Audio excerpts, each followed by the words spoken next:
저는 지난 3월 4일 이 자리에서 출마 선언을 하며 재개발 공공기여 주민투표제를 공약한 바 있습니다.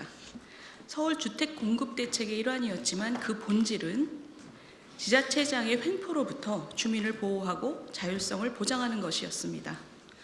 민주당 정원호 후보는 인허가권을 쥔 지자체장이 지역 토착 세력과 결합해 어디까지 횡포를 부릴 수 있는지, 즉 왜 이런 주민보호장치가 필요한지 여실히 보여주는 인물입니다.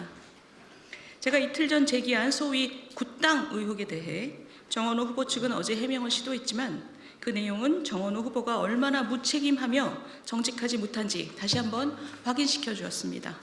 저는 오늘 이 자리에서 이것과 관련된 성동구청 공문 등 객관적 자료를 공개하고 우리끼리 잘 먹고 잘 살자는 민주당식 나눠먹기 정치의 실체를 밝히겠습니다. 저는 이런 썩은 정치에 서울이 또 한 번 속을 수는 없다고 생각합니다. 굿당 게이트의 본질은 1. 지역 기득권 토착 세력과 선출 권력의 끈끈한 유착, 2.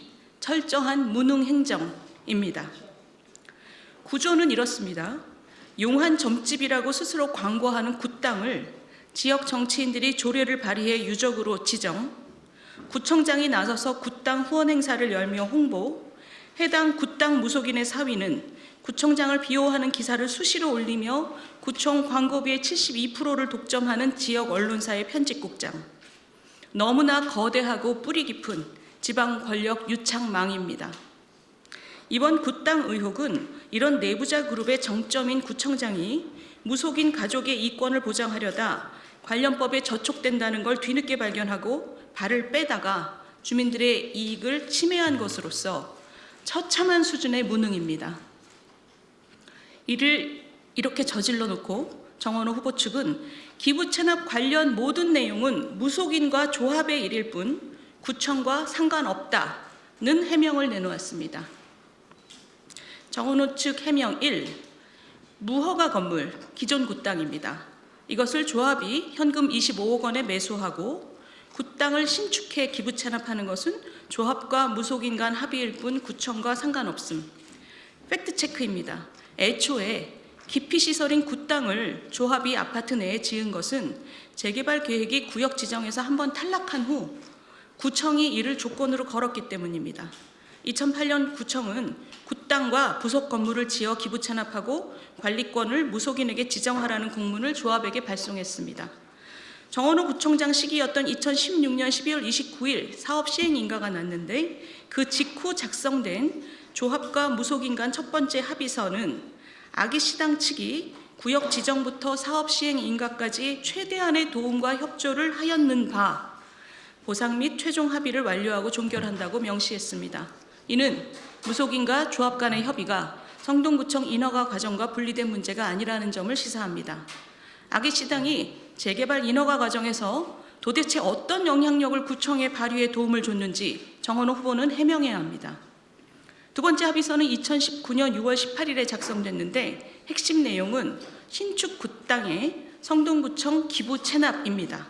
기부 체납은 구청 승인 없이는 불가능한 행정 행위입니다. 받을 대상도 모르는 기부 체납을 민간끼리 합의한다는 것은 어불성설입니다. 더구나 현재 성동구청 홈페이지에 게시 중인 2021년 말 아기시당 굿판 영상에서 당주인 그 무당분은 내 거처 좀 마련하라고 애 많이 쓰고 힘 많이 쓰시는 우리 지자체장님들 다 건강하고 무고하게 받들어 도와주고 라며 구청장을 향해 직접 감사의 축원을 올렸습니다. 이는 구청이 48억 원 굿당 건립을 얼마나 적극적으로 챙기고 주도했는지를 보여주는 생생한 증거입니다. 정원호 측 해명 2. 기부 체납 약속은 전임 구청장 시절일 뿐이며 정원호의 사업 시행 인가 조건이 아니었다. 팩트 체크는 이렇습니다. 정원호 구청장은 2014년 취임 후 이전의 공문 내용을 백지화할 권한이 있었으나 2016년 사업 시행 인가에서 원래 내용 그대로 확정했습니다. 조합 측에 따르면 2016년 9월 28일 사업 시행 인가 신청 시 2008년 공문에 의거해 신축 건물은 성동구에 기부 체납하고 당주에게 관리권을 부여한다는 계획을 제출했고 이는 그대로 최종 처리됐습니다. 이는 행정 절차법상 명백한 확약에 해당합니다. 이제 와서 나는 모른다고 주장하는 것은 무지와 무능의 다름 아닙니다. 정원호 측 해명 3. 굿당 신축과 관련해 단순 권고일 뿐 구청은 개입하지 않았다. 팩트체크입니다. 2021년 6월 11일 성동구청이 발송한 공문에 따르면 구청은 아기시당 신축과 관련해서 문화재 수리 등에 관한 법률에 의한 종합문화재 수리업 등 면허를 보유한 전문성 있는 업체 선정 요망이라며 시공업체의 자격 요건을 아주 구체적으로 찍어서 지시했습니다. 이에 앞선 2021년 5월 10일 공문은 착공 전 향토유적 부속 건물의 세부 사항에 대해 문화체육과와 사전 협의할 것, 사전 측량을 완료하고 별도의 건축 허가를 통해 아기시당 신축을 진행할 것이라며 세세히 간섭했습니다. 이는 성동구청이 아기시당 건축의 A부터 Z까지 철저히 개입하고 승인권을 행사했음을 보여줍니다. 정원호 측 해명 4. 아기시당 문제로 재개발 아파트의 등기가 지연되고 있는 것은 사실과 다르다. 팩트체크, 어린이집 등 다른 요인도 존재하지만 굿당은 조합이 우려해온 가장 큰 준공 지연 요인입니다.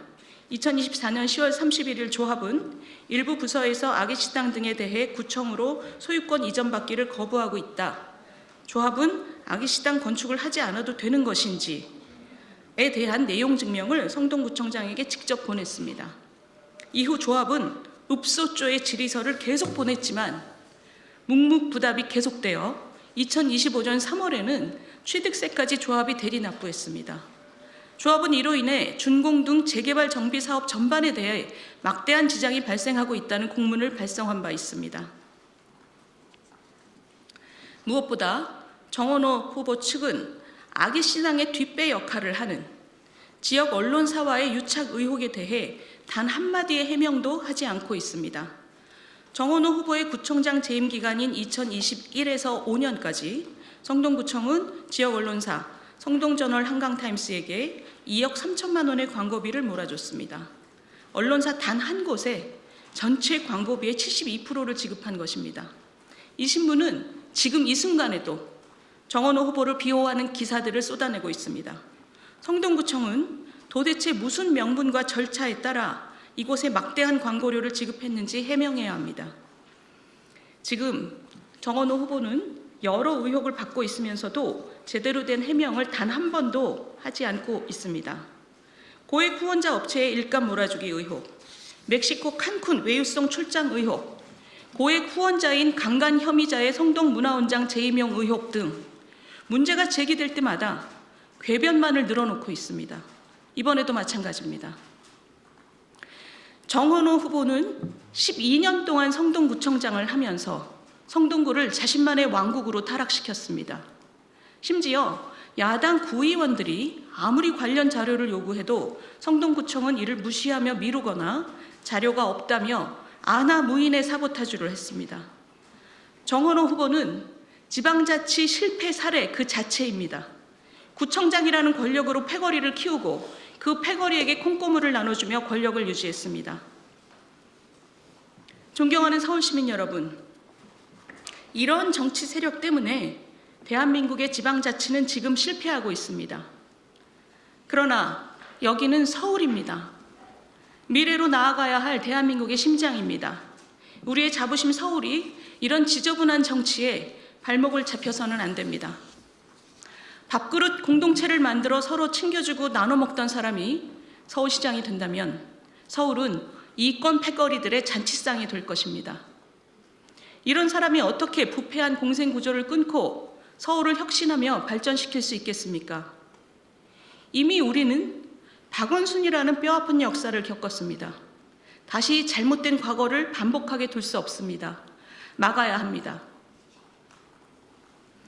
저는 우리 당 서울시장 후보 중에서 이런 구태와 치열하게 싸우고 있는 유일한 후보입니다.